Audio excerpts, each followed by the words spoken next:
오늘은 아들이 차린 건축 디자인 회사의 개업식이 있는 날이에요. 회사에 도착하자 건물 밖까지 화환이 길게 늘여져 있었어요. 이름만 들어도 알만한 사람들이 보낸 화환도 많더군요.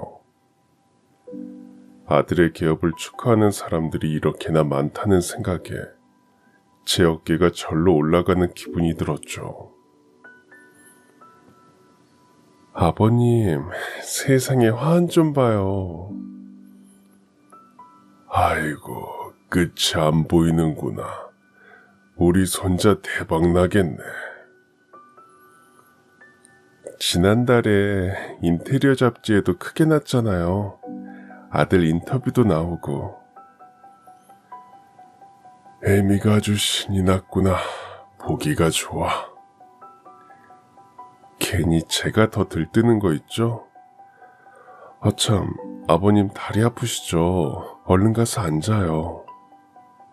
로비에 들어서자 상쾌한 향이 기분을 좋게 만들었습니다. 안내 데스크 직원들은 손님들을 지정된 자리로 안내하느라 정신이 없어 보였어요. 제 순서를 기다려 초대장을 보여주려는 찰나 행사장 앞쪽에 있던 아들의 비서가 저와 아버님을 알아보고 한 걸음에 달려왔습니다. 정 비서님 오랜만이네요. 손님이 참 많네요. 네, 업계분들도 많이 오시고 언론에서도 오셨어요. 대표님은 지금 행사 마무리 체크 중이라 할아버님과 어머님 오시면 저에게 안내 부탁하셨습니다. 이쪽으로 모실게요. 비서의 안내를 받고 걸음이 느린 아버님을 살짝 보조하며 회사 로비 한가운데 마련된 행사장으로 향했어요. 임시로 설치한 무대 바로 앞쪽, 가장 잘 보이는 곳에 제 이름이 적혀 있더군요. 자리에 앉아 주변을 둘러보니 TV에서 보던 유명인도 있었고 언론사 로고가 박힌 카메라를 든 기자들도 꽤 있었어요. 우리 아들이 이렇게 유명한 사람이구나 새삼 놀랐어요. 시간이 조금 흐르자 제 주변을 비롯해 대부분 자리가 꽉 찼습니다. 정해진 시간이 되자 사회자가 진행을 시작했어요. 준비된 영상자료 플레이가 끝나자 아들이 무대 가운데로 등장했습니다. 짙은 회색 정장을 차려입은 아들은 오늘따라 더 멋져 보였어요. 아들이 등장하자 여기저기서 카메라 플래시가 터졌습니다. 저도 휴대폰을 꺼내서 이 순간을 몇 장 담아봅니다. 옆을 쳐다보니 아버님도 본인의 휴대폰으로 이리저리 사진을 찍고 계시네요. 이제 막 30살이 됐는데 어엿한 건축 디자인 회사의 대표가 된 아들. 우리 아들은 대학 때부터 해외 유명인의 집이나 건물을 디자인해서 상을 받았고 지금은 업계가 주목하는 젊은 디자이너에 손꼽히는 존재가 됐어요. 인테리어 잡지에도 여러 번 실릴 정도로 유명했죠. 언론에서는 우리 아들을 금수저 천재 건축 디자이너라고 부르더군요. 요즘엔 집안 재력을 수저로 표현하는 사람들이 많다죠. 아무것도 모르는 사람들은 아들을 금수저라고 부르며 날 때부터 다 갖췄다고 생각하지만 사실 저에게는 아들에게 아무런 수저도 줄 수 없었던 시절이 있었습니다. 남편 없는 여자, 미혼모의 아들, 저와 아들에게 늘 따라다니던 꼬리표예요. 저와 아들은 단둘이 험한 세상을 살아가며 오랫동안 고단한 생활을 해야 했어요. 아들이 10살 때 그 사건이 없었더라면 여전히 힘겹게 살고 있을지도 모르겠네요. 20살까지 저는 평범한 집에서 부모님의 사랑을 받으면서 그렇게 살아왔어요. 자식이라고는 저 하나밖에 없는 우리 엄마 아빠. 빠듯한 형편이었지만 두 분은 제가 하고 싶은 건 늘 하게 해주셨던 기억이 나요. 철이 들면서 부모님에게 제가 얼른 취직해서 돈 벌어서 효도할 거라고 입버릇처럼 이야기했었죠. 저는 그 약속을 지킬 수 없게 됐어요. 부모님은 저를 기다려주지 않았거든요. 20살 겨울, 전날 눈이 많이 와서 유난히 길이 미끄렀던 날로 기억해요. 모임에 다녀오던 부모님의 차를 맞은편에서 오던 관광버스가 미끄러지면서 덮쳤고, 엄마는 그 자리에서, 아빠는 병원에서 결국 그렇게 제 곁을 떠나셨죠.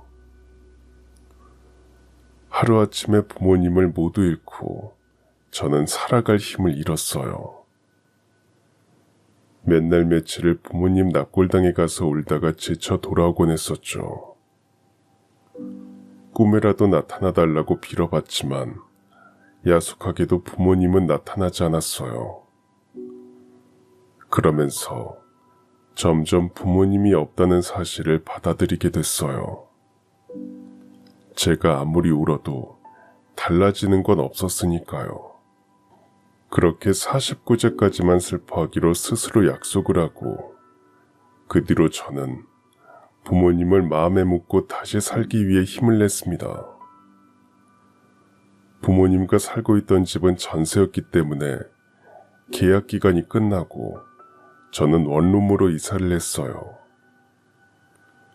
요리에 관심이 많아서 전문대도 조리 관련 학과를 갔지만 당장 돈을 버는 일이 중요했기 때문에 컴퓨터 자격증을 몇 개 따서 대학 졸업과 동시에 작은 회사 사무직으로 취직을 했습니다.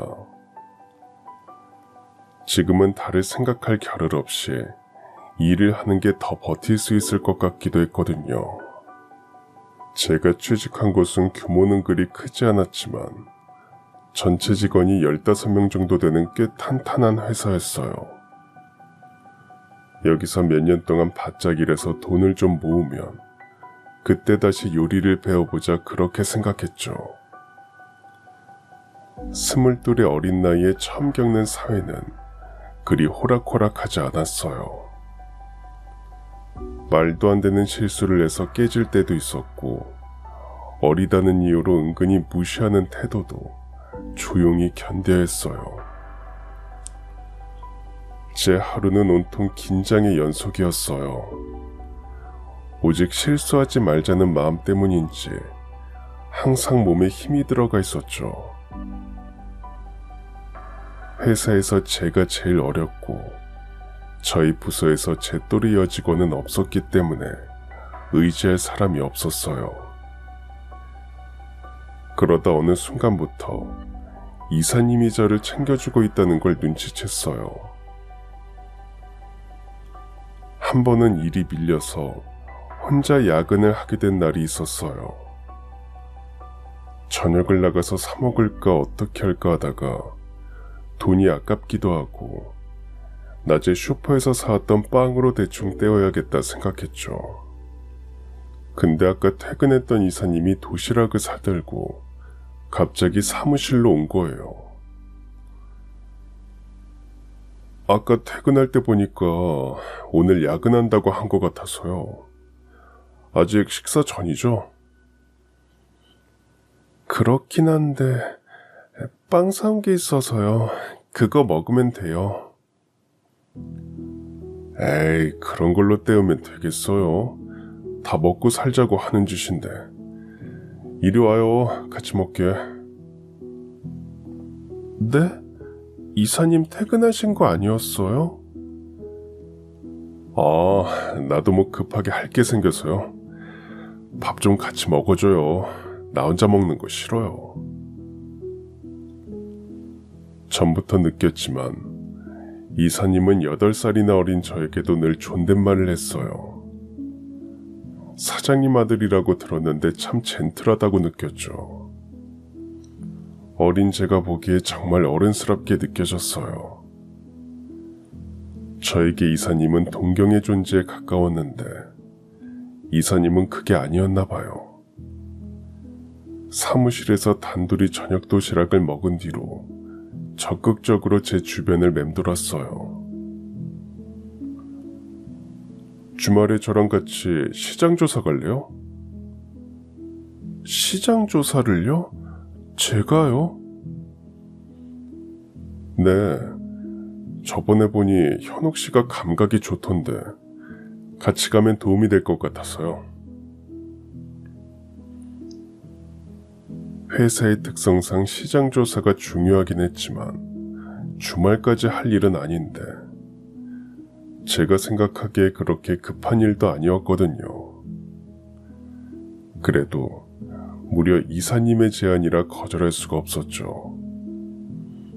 빨리 끝내고 집에서 쉬어야겠다고 생각하고 나갔지만 그날 밤 늦은 시간이 돼서야 집에 도착할 수 있었어요.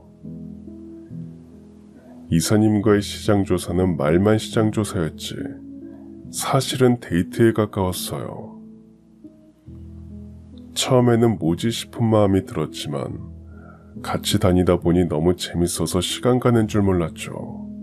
평소에는 말이 없는 제가 그날은 별 이야기를 다 했던 것 같아요. 어색함을 풀어보려고 뭐라도 얘기를 해야겠다 싶었는데 부모님 이야기까지 해버렸더라고요. 집에 와서 하루를 되돌아보니 일을 한 게 아니라 데이트를 한 것 같았어요. 처음엔 그저 제 착각인 줄 알았어요. 부모님도 없고 전문대를 겨우 졸업한 저를 잘난 사장아들이 좋아할 리 없다고 생각했거든요. 그런데 그날 이후로 이사님의 태도가 완전 바뀌었어요. 저에 대한 호칭도 현옥 씨가 아닌 현옥이가 되어 있었고 존댓말 대신 더 친근한 반말을 해왔죠. 약속하지 않아도 주말을 함께 보내게 됐어요. 정신을 차리고 보니 저는 이사님과 사귀게 되었고 만난 지 얼마 되지 않았을 때부터 이사님은 결혼하자고 노래를 불렀어요. 지금 생각해보면 지독한 외로움 때문에 저에게 다가와준 그 마음을 덥석 잡았던 것 같아요. 사장님이 허락하지 않으실 거예요. 그리고 저 아무것도 없는 거 아시잖아요. 지금은 준비도 안 됐고요. 걱정 마. 아버지 너 좋아하셔. 내가 다 가지고 있는데 무슨 걱정이야? 결혼하자, 응? 사장님이 허락하시면요. 22살. 아무것도 모르는 어린 나이에 만난 8살 연상의 남자친구는 추진력이 장난 아니었어요. 자신만 믿으라며 따라오라고 했을 때는 감동까지 받았던 것 같아요. 부모님을 한 번에 잃고 구멍이 뻥 뚫린 것처럼 서늘했던 마음을 그 사람이라면 채워줄 수 있을 거라고 생각했어요. 그 사람에게 온전히 기대고 싶었던 거죠. 다만 이런 저를 그 사람의 아버지, 사장님이 받아줄까, 그게 가장 고민이었어요. 하지만 의외로 사장님은 저희의 결혼을 바로 승낙하셨습니다. 인사를 드리러 간 날, 남편이 담배를 피우러 나간 사이 사장님이 저에게 말씀하셨어요. 현옥이는 내가 면접 때부터 눈이 많이 갔지. 어린 친구가 참 속이 깊어 보였거든. 준수 저 녀석 어렸을 때 지엄마 병으로 보내고 내가 마음이 아파서 오냐오냐 키웠어. 그래서 철이 많이 없어. 아니에요. 준수 씨가 얼마나 듬직한데요. 저한테도 정말 잘해주고요. 그렇게 봐주니 고맙네. 현옥이가 앞으로 준수 정신 차릴 수 있게 잘 이끌어줬으면 좋겠구나. 우리 한번 잘 살아보자. 이제는 나를 아빠라고 생각하고 의지해주면 좋겠구나. 감사합니다. 저를 받아주셔서 감사해요. 아유, 아니다. 준수 녀석 생각하면 내가 더 고맙지. 잘 부탁한다, 현호가. 내 며느리, 내 딸. 못 믿어온 아들과 결혼해줘서 고맙다고 말하는 시아버지의 반응을 그때는 이해하지 못했어요. 그 당시에는 그저 의뢰하는 인사치레 정도라고 생각했죠. 남편과 결혼을 하고 저는 회사를 그만두게 되었어요. 시아버지와 남편이 살고 있던 집에 들어가서 두 분을 내조하면서 사는 삶을 택했습니다. 이제는 저와 가족이 된 사람들을 위해 제가 좋아하는 요리를 하면서 지내는 것은 꽤 마음에 들었어요. 가족들의 칭찬을 받을 때면 자존감도 막 올라가는 것 같았죠. 결혼을 하고 시아버지가 지원해 주신 덕분에 낮에는 요리 학원을 다녔어요. 한식조리사 자격증을 따기 위해 열심히 공부했죠. 하고 싶은 일을 마음 편하게 할 수 있다는 사실이 얼마나 큰 행복이었는지 몰라요. 몇 개월 동안 열심히 공부를 한 덕분에 저는 한식조리사 자격증을 따게 됐습니다. 여보, 저 자격증 땄어요. 아, 그래. 대단한 일 했네. 네? 아니, 기특하다고. 신나서 말하는 저에게 대답하는 남편의 말투가 어딘가 비아냥거리는 것 같았지만 처음엔 잘못 들었나 보다 했어요. 시험 준비한다고 요즘 신경을 못 써서 남편이 마음이 좀 상했나 싶어 눈치가 보였죠. 주말에 밖에서 데이트할까요? 바빠 죽겠는데 데이트는 무슨. 집에만 있으니까 회사는 알아서 잘 굴러가는 것 같지? 주말에 거래처 사장님들 접대 있어. 도시락이라도 좀 싸보든지. 네. 제가 솜씨발이 제대로 해서 당신 기 제대로 살려줄게요. 요즘 들어 툴툴거리는 남편의 모습이 신경 쓰였지만 회사 일 때문에 스트레스가 많아서 그러는 거라고 그렇게 생각했죠. 남편이 거래처 사장님들을 만난다고 한 주말, 저는 새벽부터 일어나서 열심히 도시락을 쌌어요. 조리사 시험을 보면서 배운 모든 기술을 쏟아부어 나름대로 뿌듯한 결과물을 만들어냈어요. 비록 남편은 나가면서 고생했다는 인사 한 번 없었지만 아침 식사로 드신 시아버지가 몇 배로 칭찬을 해주셔서 그걸로 서운한 마음을 달랬어요.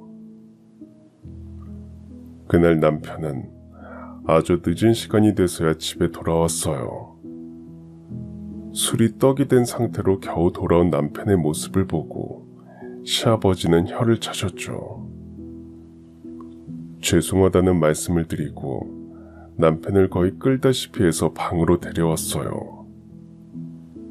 침대에 눕히고 꿈쩍도 안 하는 남편과 한참을 씨름해 겉옷을 겨우 벗겼어요. 나머지는 도저히 엄두가 나지 않아서 양말만 벗기고 포기했죠. 겉옷에 있던 물건들을 꺼내 정리하려고 하는데 남편의 휴대폰에 알람 소리가 났어요. 순간적으로 방금 온 문자를 보게 됐고 저는 그 자리에서 굳어버렸습니다. 오빠, 오늘 도시락 맛있었어. 다음에도 부탁해. 걔가 다른 건 못해도 요리는 좀 하네. 남편을 오빠라고 부르며 도시락을 또 해달라고 말하는 누군가. 내용을 보면 요리를 한 사람이 저라는 것도 아는 것 같았죠. 보낸 사람의 이름을 보니 경리 최양이라고 써 있었어요. 최양이라고 하면 저보다도 먼저 회사를 다닌 경리였어요. 나이는 저보다 4살 정도 많았고 늘 빨간 립스틱을 바르고 다니던 사람. 들리는 소문에는 회사의 남자 직원들을 여러 꼬셨다는 얘기가 있었지만 그 이름을 여기서 볼 줄이야. 남편은 경리와 주고받은 문자를 지우는 수고 따위는 하지도 않았어요. 이렇게 숨기지 않았는데 그동안 몰랐다니. 그들이 주고받은 메시지를 쭉 보는데 손이 덜덜 떨리더군요. 문자를 통해 사랑을 속삭이는 두 사람. 문자 속 남편은 제가 연애 때 알던 그 모습이었어요. 저에게 일이 있다고, 미팅이 있다고, 출장이 있다고 한 날의 대부분은 경리와 함께 불륜을 즐기고 있었습니다. 오해는 아닐까, 읽고 또 읽어봐도 더 명확해질 뿐이었어요. 아무것도 모르는 남편이 소편하게 자는 동안 저는 뜬 눈으로 밤을 보냈어요. 이걸 어떻게 해야 되나? 남편이 빌면 봐줘야 되나? 내가 남편한테 따지면 남편은 뭐라고 할까? 머리가 너무 복잡했어요. 다음날 일찍 시아버지는 친구분들 정기 모임에 나가셨고 저는 남편이 일어나기만을 기다렸습니다.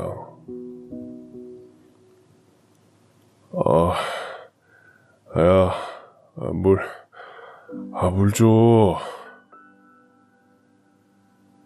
마음 같아서는 찬물을 냅다 끼얹어 버리고 싶지만 꾹 참고 물을 가져다 줬어요. 한 컵을 다 마시더니 어제 어떻게 들어왔는지도 기억이 나지 않는다는 듯 저에게 말을 걸었어요. 나 어제 어떻게 들어왔어? 잔뜩 취해서 그냥 왔어요. 누가 데려다 줬는지는 모르겠고요. 그래? 죽겠네. 해장국 좀 해줘.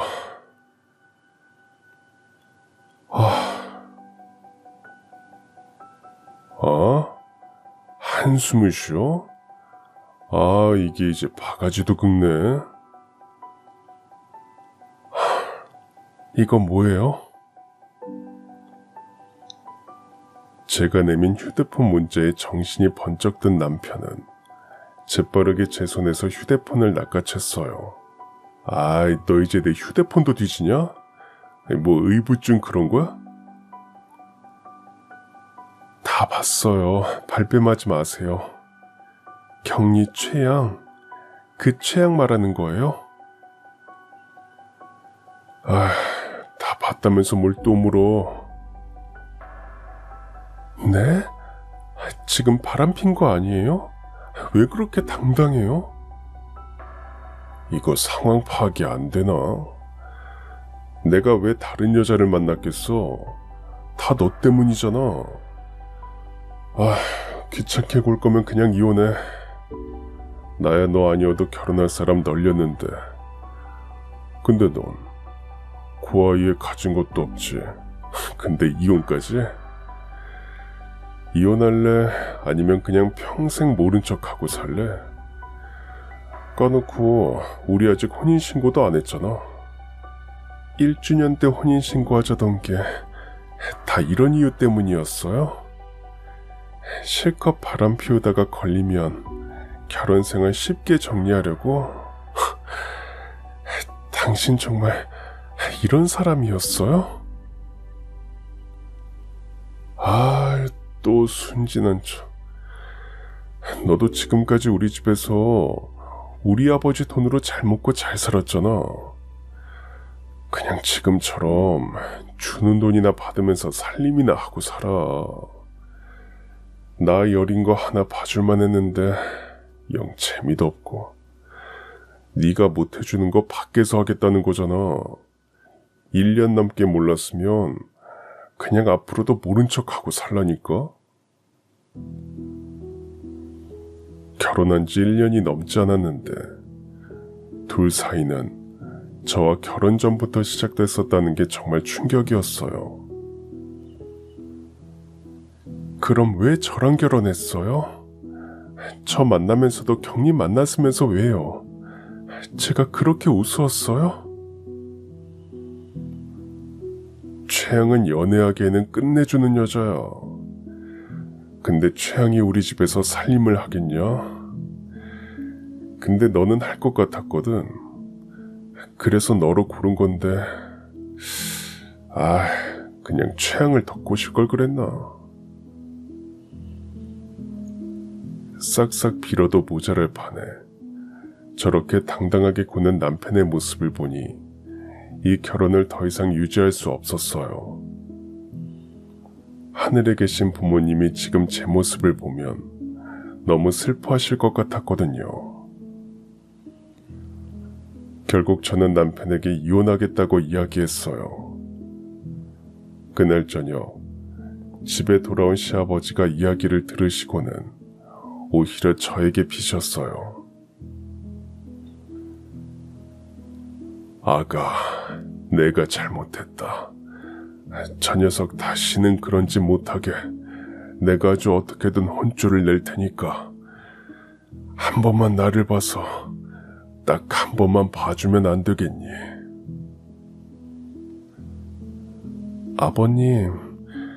아버님께는 정말 죄송해요.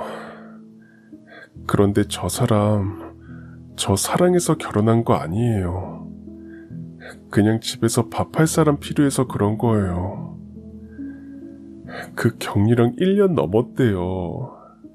그 얘기를 듣고 제가 어떻게 살아요? 아버님, 저 보내주세요. 더 비참해지고 싶지 않아요. 제발요. 눈물도 나오지 않는 제 모습에 아버님도 더는 어쩌지 못하셨어요. 그렇게 남편과는 갈라섰습니다. 서류상으로 부부가 아니었기에 별다른 정리는 필요 없었어요. 그저 제가 시집올 때 가져왔던 제 집만 챙기면 됐죠. 아버님이 위자료라고 건넨 통장은 차마 거절할 상황이 되지 않아 그것만은 받아들고 집을 나왔습니다. 당장에 머물 곳이 없어서 일단은 집을 구할 때까지 고시원에서 지내기로 했어요. 그나마 다행인 것은 조리사 자격증이 있으니 어디 식당이라도 취직을 할 수 있을까 싶었죠. 며칠 동안 일할 수 있을 만한 곳을 찾다가 조건이 꽤 괜찮은 곳을 발견했어요. 면접을 보러 오라기에 기쁜 마음으로 갔는데 식당에 들어가자마자 음식 냄새가 역하게 올라오면서 자꾸만 토할 것 같았어요. 왜 이러는 걸까 싶다가 문득 한 가지 생각이 머리를 스쳤습니다. 결국 면접은 취소하고 그 길로 산부인과에 갔어요. 검사를 받으며 제발 아니길 기도했죠. 축하드려요. 6주 됐네요. 이제 막 입덧이 심해질 거예요. 아직 초기 단계이기 때문에 특별히 조심하셔야 돼요. 의사 입에서 임신이라는 단어가 나왔을 때부터 아무런 생각이 나질 않았어요. 의사의 축하는 저에게 축복이 아니었어요. 느껴지지도 않는 뱃속의 작은 존재가 벌써부터 불편하게 느껴졌습니다. 이 상황을 회피하고 싶었지만 방도가 없었어요. 열흘 넘게 고민한 끝에 결국 이 일은 혼자 결정할 수 있는 일은 아니라는 생각이 들어 전 남편과 만났어요. 그 사람은 제가 없이도 잘 먹고 잘 사는지 여전히 겉은 번지르르 했어요. 왜 막상 내가 없으니까 허전해 미치겠어? 후회되지? 아님 카드가 아쉬웠나? 그게 아니라 저 임신했어요. 지난주에 갔을 때 6주 차라고 했으니까 이제 8주 정도 됐을 거예요. 그래서? 임신했다는 제 말에 전 남편은 표정 하나 변하지 않았어요. 싸늘하게 바라보는 표정은 오히려 저를 얼어붙게 만들었어요. 자기의 아이를 가졌다는데 어떻게 저럴 수 있는 건지 기가 막혔죠. 그래서? 그게 다예요? 아니, 그럼 뭐 어쩌자고. 책임진다는 소리를 바란 건 아니었지만, 와, 당신 참. 아니, 막말로 내 애는 맞냐? 관심 없으니까 낳든지 지우든지 알아서 해. 전 남편과 만나고 돌아가면서 괜히 만났다는 생각이 들었어요. 저런 사람이었는데 대체 뭘 기대한 걸까? 이 생명은 어떻게 해야 될까? 이대로 낳는 게 맞는 건지, 지우는 게 맞는 건지 정말 고민을 많이 했던 것 같아요. 당시의 사회 분위기상 미혼모가 혼자 애를 키우면서 살아가기에 만만치 않은 환경이었거든요. 하지만 이미 2달 넘도록 제 뱃속에 있었는데 저에게 찾아온 생명을 버릴 용기는 더 없었죠. 결국 저는 아이를 낳기로 결정했습니다. 그렇게 마음을 먹었더니 전 남편이 숨쉬고 있는 같은 지역에서는 아이를 낳고 싶지 않았어요. 고시원을 정리하고 저는 엄마의 고향 근처로 내려가기로 했습니다. 비록 아는 사람 한 명 없지만 오히려 그게 더 나을 것 같았거든요. 그곳에서 운 좋게 저렴한 월세를 구할 수 있었어요. 주인집 아주머니에게 아이를 곧 낳을 거라고 말씀드렸을 때도 별말 없이 괜찮다고만 하셨어요. 아이를 낳기 전까지는 일용직으로 식당을 돌아다니며 일했어요.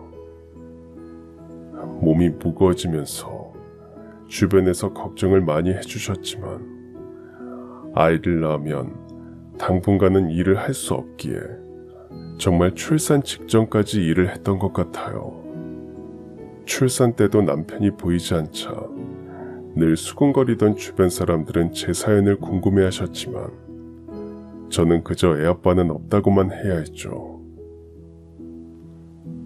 그렇게 꼬박 10달 제 뱃속에서 무사히 자란 아이는 세상 밖으로 나왔습니다. 저는 건강한 아들을 낳았어요. 아들을 품에 안고 나니 낳기를 잘했다고 수천 번 생각한 것 같아요.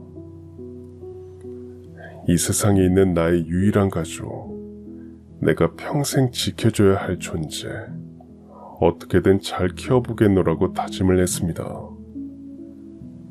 23살, 처음 아이를 낳은 어린 엄마는 무척 서툴렀고 실수도 많이 했어요. 아들이 울면 왜 우는지 몰라 함께 울고 조금이라도 아파 보이면 제가 더 애 같았죠. 정말 다행히 주인집 아주머니가 자식을 5이나 낳아 키우셨기에 저에게 정말 많은 도움을 주셨어요. 저를 보면 큰딸이 생각난다고 하시면서 이것저것 많이 챙겨주셨습니다. 집에서 부업을 할 때면 저 대신 아들을 봐주시기도 했어요. 집에서 아들의 돌잔치를 할 때는 돌반지도 주시면서 진심으로 축하해 주셨죠.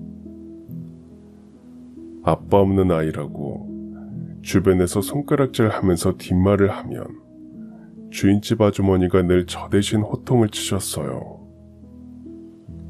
생판 모르는 남에게 이렇게 마음을 베풀 수 있는 사람이 얼마나 있을까요?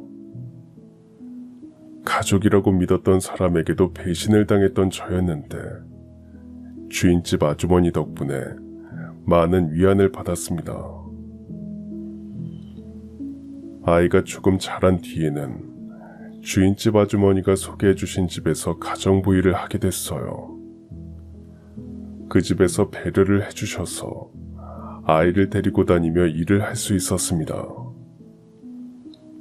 몇 년 동안 정말 이악물고 악착같이 일을 했어요. 밤이고 낮이고 평일이고 주말이고 할 것 없이 일을 할 수 있는 곳은 무조건 가서 했어요. 집에서는 잠들기 직전까지 부업 일을 하면서 1분 1초도 허투루 보내지 않았습니다.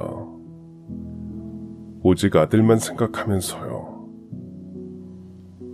저를 옆에서 지켜본 사람들은 더 이상 저에 대해 이러쿵저러쿵 떠들지 않았어요. 아이가 유치원에 가게 됐을 무렵에는 시아버지가 주신 위자료 남은 것과 그동안 모은 돈을 합쳐 시장에서 작은 식당을 하게 됐어요. 인테리어 같은 건 꿈도 꾸지 못하고 이전 모습 그대로 운영해야 했지만 당장 내 아이를 데리고 눈치 보지 않고 일할 수 있는 공간이 있다는 사실이 그저 감사했습니다. 엄마 이거 봐봐. 선물이야. 어머 세상에. 우리 민호가 그렸어? 우리 민호는 나중에 화가가 되려나? 제가 봐도 아이는 그림을 정말 잘 그렸어요. 가게 벽 한쪽에 아이가 그린 그림들을 붙여놓으며 우리 아들 나중에 그림 공부시키려면 돈을 더 많이 벌어야겠구나. 그런 생각을 하는 게 제 행복이었죠. 아들이 초등학생이 되면서 가끔 아들의 모습에 놀랄 때가 있었어요. 하루는 식당 문 앞에서 뭔가를 열심히 그리더니 저에게 보여주더군요. 엄마, 테이블이 이렇게 있으면 좋겠어. 여기 좁아서 지나갈 때 맨날 힘들잖아. 이렇게 하면 더 이동하기 좋을걸? 어머 세상에. 이거 민호가 다 그린 거야? 식당을 인수받을 때 구조를 몇 년 동안 바꿀 생각을 못하고 사용하고 있었는데 그 모습이 아들이 보기에는 답답했나 봐요. 초등학생이 어떻게 이런 생각을 했는지 너무 기특하더라고요. 아들의 의견도 있고 해서 큰 마음 먹고 낡은 테이블과 의자를 버리고 새 것으로 단장했습니다. 긴가민가 했는데 아들의 그림대로 배치를 했더니 정말 식당이 2배는 넓게 느껴졌어요.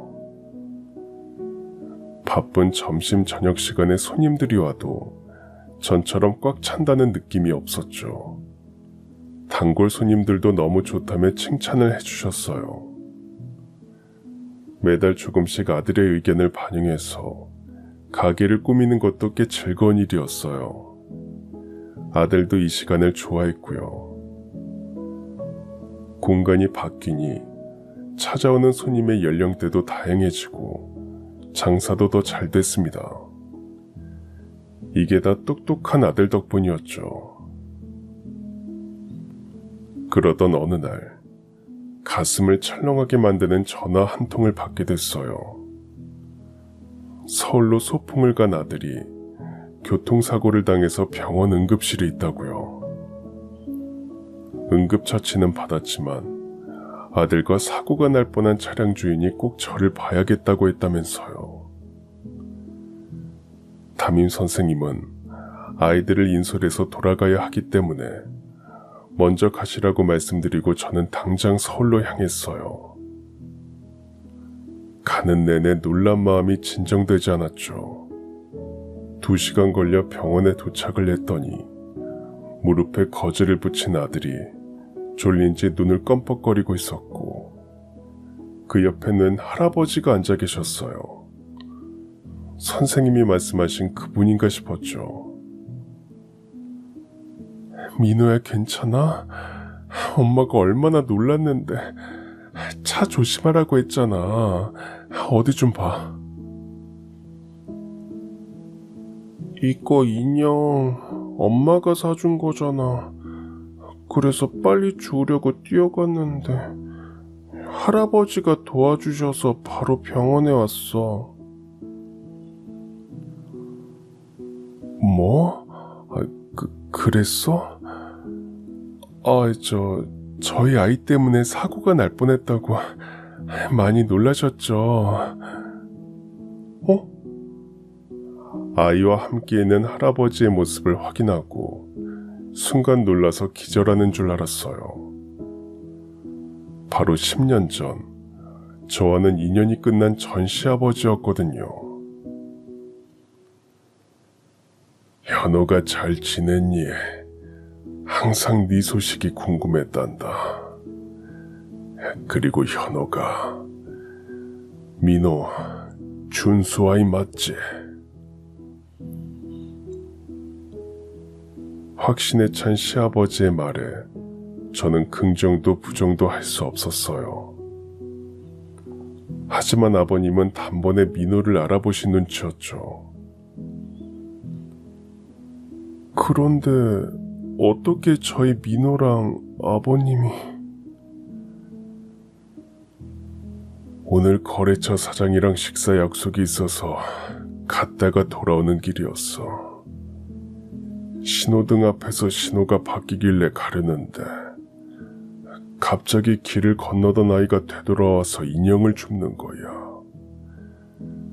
깜짝 놀라서 멈췄더니 차랑 부딪히기 직전에 아이가 넘어져 버렸지. 놀라서 나가보니 내 눈을 의심할 수밖에 없었다. 꼭 저만할 때의 준수가 내 눈앞에 있었거든. 정말 소름이 돋았어. 일단은 넘어진 상처를 치료해야 했기에 아이 인솔자에게 말하고 병원에 같이 갔어. 아까부터 졸려 보였던 아들은 언제 잠들었는지 모르게 코까지 골면서 잠을 자고 있었어요. 그 모습을 보는 시아버지의 눈빛이 어딘가에 철러워 보였습니다. 설마 싶어서 이름을 물어보니 주민호라고 하더구나. 순간 네 생각이 났단다. 성씨가 흔한 것도 아니고 설마 하면서 이게 무슨 인연일까 싶어 담임 선생님에게 부탁해 너에게 연락을 했어. 아이 엄마가 너이길 바라면서 기다렸는데 기적처럼 네가 와준 거야. 아버님, 이 아이는 제 아이예요. 준수 씨랑은 상관없어요. 준수 씨는 아이가 태어났는지 어쨌는지 모를 거예요. 죄송하지만 준수 씨한테는 얘기하지 말아주세요. 이야기하고 싶어도 이젠 할 수가 없구나. 전 시아버지 입에서 나온 이야기는 충격적이었어요. 그 사람이 나를 버리고 잘 살기를 바란 적은 없지만 그렇다고 이렇게까지 되라고 생각한 적도 없었거든요. 너와 헤어지고 얼마 되지 않아서 결국 격리를 집으로 들이더구나. 아휴, 개차방 같은 놈. 그래도 자식이라고 현옥이 너와 결혼한다고 했을 때 내가 얼마나 기뻤는지 몰라. 그런데 지 복을 지가 차버리고 더 이상 나도 참견할 힘도 없고 하고 싶은 대로 어디 한번 살아보라고 포기를 했었다. 둘이 살림을 차리더니 맨날 돈만 써댔어. 둘 다 회사에는 콧배기도 보이지 않고 여기저기 놀러만 다녔지. 이렇게 회사도 안 나올 거면 경제적 지원을 끊겠다고 했더니만 폭언까지 하더구나. 그날도 나랑 심하게 말싸움을 하고 그 둘은 여행을 떠났어. 그리고 더 이상 돌아오지 못했지. 음주 상태로 가드레인을 어찌나 세게 들이받았는지 차가 뒤집어지면서 그 자리에서 둘 다 떠났단다. 아무리 철이 없고 말을 안 들어도 유일하게 남은 가족이 아들이었는데 그 아들이 갑자기 세상을 떠나고 아버님은 무척 힘든 날들을 보내야 했대요. 삶을 살아갈 의욕도 잃고 어쩔지 몰라 했다고. 하지만 회사에 책임져야 할 직원들이 있었고 아들을 잃은 슬픔을 일에 몰두하면서 잊으려고 노력하셨대요. 그렇게 밤낮 없이 일에 매달렸더니 지금은 사업체가 커져서 직원도 수십 명이 넘게 됐다고요. 그렇게 일에만 몰두했더니 돌아보니 회사 규모가 많이 커졌단다. 업계에서 소문이 날 정도로 회사는 이름을 얻었고 돈도 셀 수 없이 많이 벌었지만 마음은 늘 허전했단다. 그럴 때면 현옥이 네 생각이 간절했어. 어디에서 어떻게 지내고 있을까? 하지만 염치가 없어서 찾을 생각조차 못했구나. 이렇게 지낼 줄 알았더라면 내가 진작에 널 찾는 건데. 너도 참 야속하다. 아이를 낳아놓고 어찌 나한테 한마디도 없었니? 그때는 아무에게도 말할 수가 없었어요. 사실 임신 사실 알게 되고 준수 씨한테 찾아갔었어요. 근데 저한테 그러더군요. 낳든지 지우든지 알아서 하라고. 자기 아이인지 어떻게 아냐면서요. 저는 10년 전 아이를 낳기 전 전남편을 찾아갔던 일과 그 후 아무도 모르는 곳으로 이사를 가 아이를 어떻게 키워야 했는지 전 시아버지에게 모두 이야기했어요. 저에 대한 미안함 때문인지 황망하게 떠난 아들에 대한 생각 때문인지 아버님은 제 이야기를 듣는 내내 눈물을 흘리셨어요. 제 이야기가 모두 끝나자 제 두 손을 꼭 잡으시며 말씀하셨습니다. 현호가 너무 늦었지만 고맙다. 아이를 포기하지 않고 낳아줘서. 그리고 이렇게 건강하게 잘 키워줘서 정말 고맙구나. 혼자 힘들게 해서 미안하다. 제 아이잖아요. 당연한 일이에요. 고마워하실 것도 미안해하실 것도 없어요. 아니야. 여자 혼자 아이를 키운다는 게 어떤 일인지 말하지 않아도 다 느껴져. 현호가 지금부터라도 내가 너와 민호에게 도리를 다할 수 있게 기회를 다오. 이렇게 내가 부탁하마. 오늘 민호를 만난 게 정말 나에게는 기적인 것 같다. 살아갈 이유를 찾은 것 같구나.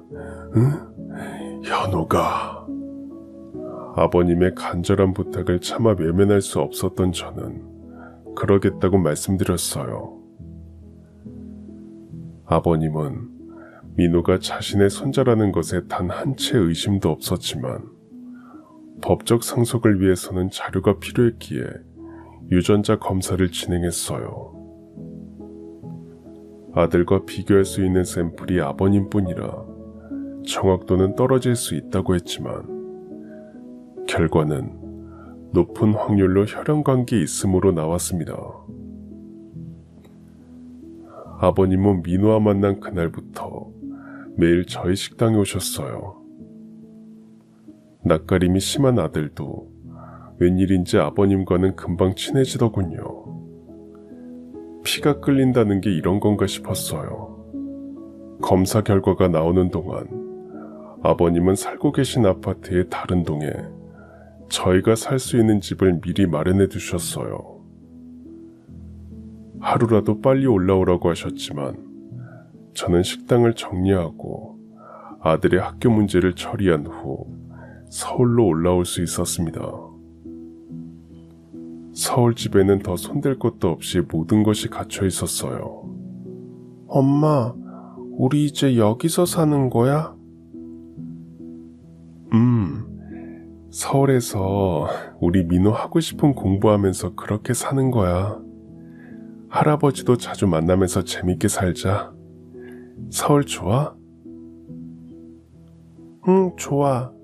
소풍 왔을 때부터 서울 좋았어. 구경할 것도 많고. 자신의 방을 보며 아들이 좋아하는 사이 시아버지가 장을 한가득 봐서 오셨어요. 아버님, 뭘 또 이렇게 많이 사오셨어요? 이사와서 정신도 없을 텐데 당분간 먹을 것만 좀 샀어. 우리 민호 많이 먹고 잘 커야지. 할아버지 감사합니다. 며칠 전에 만나놓고 서로 반가워하는 두 사람의 모습에 피식 웃음이 새어나왔어요. 아들도 할아버지가 생겨서 무척 좋아하는 것 같았죠. 자, 이 카드 바꿔라. 내가 말했잖니. 너희 둘은 내가 책임지겠다고. 앞으로는 이걸로 사고 싶은 거 사고, 먹고 싶은 거 먹고, 민호 공부시키고 싶은 거 다 시키거라. 아니에요, 아버님. 이미 집 해주신 걸로 충분해요. 저도 가게 알아보고 있어요. 아유, 가게는 무슨. 보니까 민호가 예술 쪽 재능이 있던데 엄마가 옆에서 잘 도와주면서 키워야 되지 않겠니? 우리 둘 다 민호 한번 잘 키워보자, 응? 아들을 이유로 대시니 할 말이 없어져서 아버님이 원하는 대로 하기로 했습니다. 대신 아버님의 식사는 제가 책임지기로 했어요. 자기 방의 가구 배치를 다시 하는 아들의 모습을 보신 아버님은 그날로 아이의 예술적 감각을 키울 수 있는 선생님을 수소문해서 과외를 붙여주셨어요. 방학에는 전 세계를 돌아다니며 세계의 유명 건축물과 예술작품을 보러 다닐 수 있게 지원을 아끼지 않으셨어요. 덕분에 아들의 세계는 상상할 수 없을 정도로 넓어졌어요. 아들 덕분에 저도 공부를 많이 해야 했습니다. 나이 들어 시작한 공부가 이렇게 재밌을 줄은 몰랐어요. 아들은 다양한 분야 중에서도 건축 디자인 쪽에 큰 관심을 보였어요. 전문가와의 상담을 통해 아들을 미국에 유학 보내기로 결정했어요. 유학 준비는 빠르게 이뤄졌어요. 아들은 중학교를 졸업하고 미국으로 넘어가 적응을 한 뒤 그곳에서 고등학교를 다니게 됐습니다. 저도 함께 따라가서 아들을 서포트했어요. 아버님도 초반에는 자주 왔다 갔다 하시며 저희를 살피셨습니다. 아이가 학교에 가 있는 동안에는 어학원에 다니며 영어 공부를 했어요. 아들이 성장하는 만큼 제 세상도 함께 성장했죠. 처음 미국에 왔을 때만 해도 내가 여기에 있는 게 현실이 맞나 얼떨떨했는데 정말 사람의 일이라는 게 알다가도 모르겠어요. 아들이 대학생이 되고 저의 케어가 필요 없게 됐을 때 저도 아주 작게 사업을 시작했어요. 제가 잘할 수 있고 자신 있는 분야인 한식 요리 사업이요. 처음에는 한인들을 대상으로 했던 것이 입소문이 나서 현지인들도 많이 방문했어요. 어느덧 식당은 예약을 하지 않으면 올 수 없을 정도로 인기를 끌었어요. 살면서 처음 느껴보는 성취감이었어요. 그동안 아들이 대회에 나가서 상을 받고 유명인들이 아들에게 의뢰하는 모습을 보면서 정말 뿌듯하고 기뻤지만 저의 요리를 먹기 위해 많은 사람들이 기다려준다는 사실이 무척 짜릿했습니다. 시골의 식당에서 일할 때는 상상도 할 수 없었던 저의 모습이 지금은 당연한 듯 느껴진다는 게 참 신기했어요. 이곳에서 계속 살아도 좋겠다는 생각을 하던 어느 날, 아버님의 건강이 많이 좋지 않다는 소식을 듣게 됐어요. 80을 훌쩍 넘은 연세이기 때문에 더 걱정이 됐죠. 그 얘기를 듣고 가게를 직원에게 넘기고 저는 한국으로 먼저 돌아가기로 결정했어요. 그렇게 애정으로 돌봤던 가게를 정리하는데 하나도 아쉽지 않았어요. 당장 아버님의 건강이 걱정됐죠. 지금 제가 이렇게 지낼 수 있는 건 전부 다 아버님 덕분이니까요. 민호야, 엄마는 한국에서 할아버지를 좀 돌봐드릴게. 민호는 원하는 대로 해. 여기서 계속 살아도 좋고. 엄마, 나도 지금 하는 프로젝트만 정리하고 한국으로 갈게. 한 달이면 될 거야. 한국에서 내 이름 걸고 건축 디자인 회사를 해보고 싶어. 한국에서도 이쪽 일 얼마든지 할 수 있고, 그리고 할아버지 걱정돼서 미국에 못 있을 것 같아. 그래, 우리 아들 기특하다. 엄마 먼저 가서 할아버지 살피고 있을 테니까 잘 마무리하고 돌아와. 한국에서 보자. 그렇게 저는 한국으로 돌아왔습니다.